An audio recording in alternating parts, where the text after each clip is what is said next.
There are states in 2025 that I wouldn't touch with a 10-foot pole. I don't care how good the deals look on paper, they're traps for landlords. But at the same time, there are places in this country right now that are quietly setting up to be gold mines for real estate investors. I'm talking cash flow, appreciation, and stability all wrapped up in one. So today, I'm going to walk you through exactly where I'd buy rental properties in 2025. And just as importantly, where I'm avoiding to buy. Knowing where to avoid, that's where the real money is saved.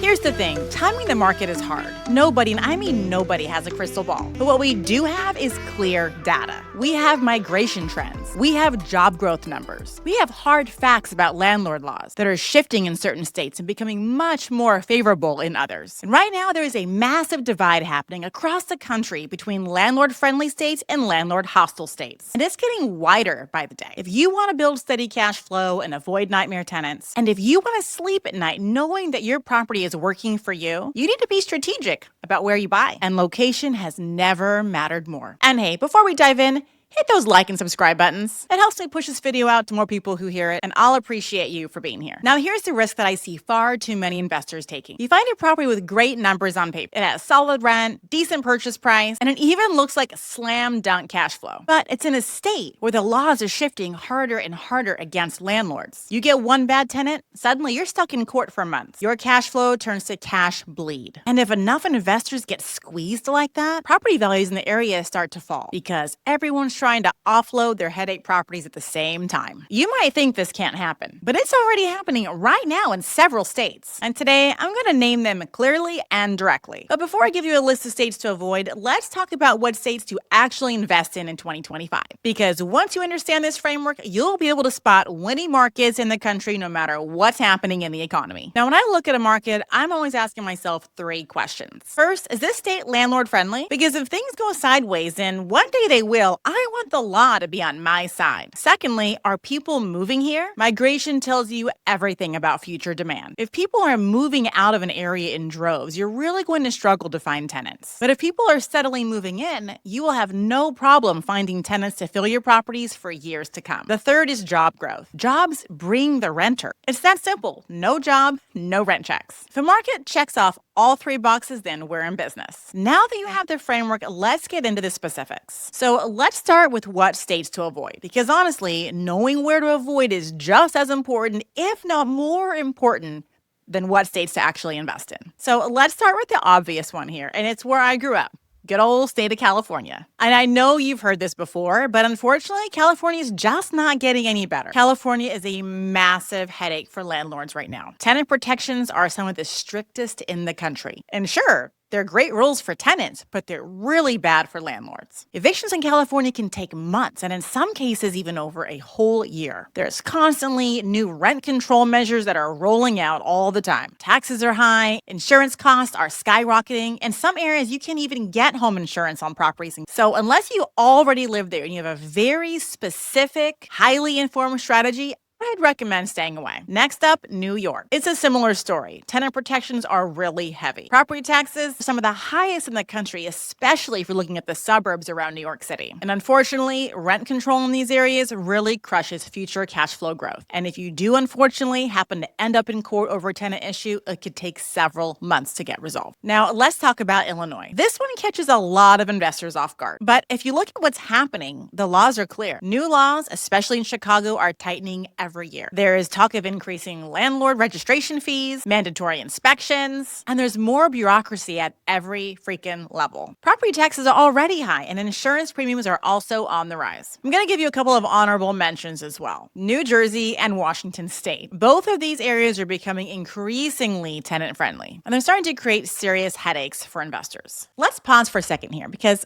I want to hear from you. Are you currently investing in any of these states? Or maybe you're looking at deals there and you got spooked by the legal laws and the regulations? If so, drop me a comment in the comment section below. I would love to hear more about it.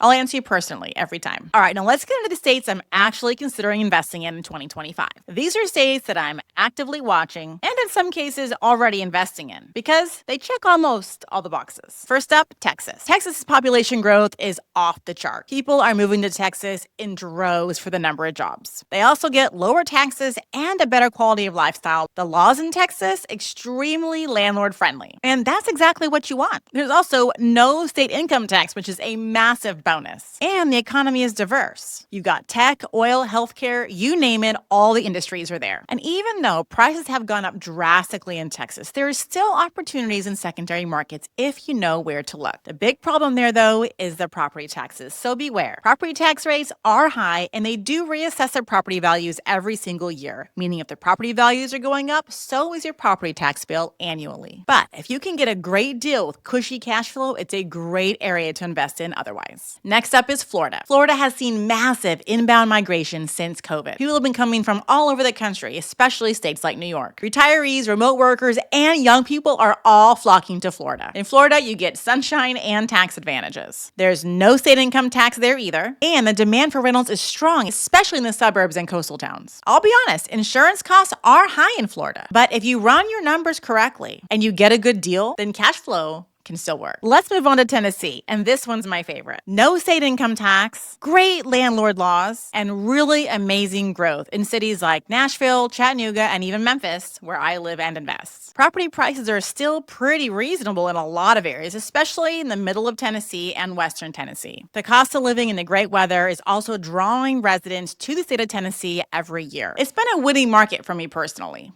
And property taxes only go up every 4 years, unlike Texas, which is every 1 year. Next up, North Carolina. Cities like Charlotte and Raleigh are really booming. You've got job growth, population growth, and relatively affordable property prices. The only issue is these areas are in such high demand, property values have risen considerably. So if you are looking to cash flow, you'll need to put a good amount of money down if you're looking for something rent ready, just as you would in Florida or Texas. But if you can find a property that needs some work, or you can create some added value, or even put a little bit more money down, you can be one of these great, amazing, appreciating markets. The economy in North Carolina is super strong. And more importantly, the landlord laws are favorable. Finally, we have Indiana. Now, Indiana might not sound flashy, but it's a solid play for cash flow. And entry points are affordable, just like in Tennessee, especially in cities like Indianapolis. The population is stable, and you can find cash flow right out of the gate in houses in Indianapolis. It's not the sexiest market, but cash flow beats out on flashy every single time. With this criteria and other criteria that I teach in my coaching program, if you want a cash flow on a rent-ready property, putting no more than 25% down, you're going to want to look in cities like Memphis and Indianapolis, because that's the easiest place to find success. Now, if you're getting value from this and you want more strategies, make sure you subscribe to my channel. I've got plenty more videos coming your way that are going to help you find the perfect market to invest in. And hey, while you're at it, hit that like button too. It helps to push this video to more people looking on where to invest in 2025. Now, let me also be clear. Just because these states are good to invest in, it doesn't mean that everywhere and every major metro market and every submarket are good areas to invest in. You still need to do your homework. You still need to choose quality neighborhoods. You'll still need to add value and focus on holding them long term. Don't just buy any house or put too much down. Think about it. Any house will cash flow if you put 100% down, but that's not what smart investors do. The goal is to cash flow with as little money out of pocket as possible, yet still be in an appreciating neighborhood that captures A-plus tenants. And this is exactly what I teach inside my Cake Method Masterclass, and you can grab that down in the description box below. You want properties to cash flow today